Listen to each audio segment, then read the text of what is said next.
sa punto pong ito, pag-usapan na natin ang mga pinakabagong update patungkol sa mga programa ng administrasyon dito lamang sa Mr. President on the Go. Una nga po dyan mga kababayan, mas pinalakas na suporta sa mga magsasaka. Tiniyak ni Pangulong Ferdinand R. Marcos Jr. sa Benguet. Binigyan din ng ating Pangulo ang kahalagahan ng direktang suporta sa mga magsasaka matapos niyang bisitahin ang Benguet Agri-Pinoy Trading Center o BAPTC sa La Trinidad, Benguet noong April 17. Layunin ng pagbisita ng Pangulo na inspeksyonin ng mga farm inputs at makinarya ang ipapamahagi sa mga farmer cooperatives and associations o FCA sa ilalim ng High Value Crops Program ng Department of Agriculture.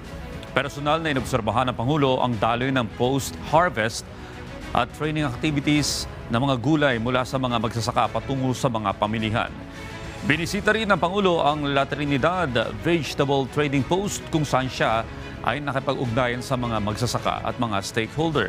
Ayon sa ating Pangulo, mahalaga ang pagpapalakas ng infrastruktura at supply chain system upang mapabilis ang pagdaloy ng mga ani mula sa mga bukid patungo sa mga pamilihan habang pinapanatili ang abot-kayang presyo para sa mga mamimili.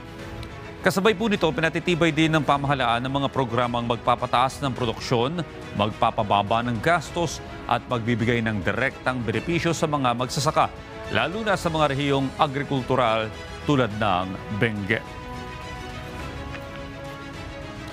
At yan po muna ang ating update ngayong umaga. Abangan ang susunod nating tatalakayin patungkol sa mga aktibidad at programa ng kasalukuyang administrasyon dito lamang sa Mr. President on the Go.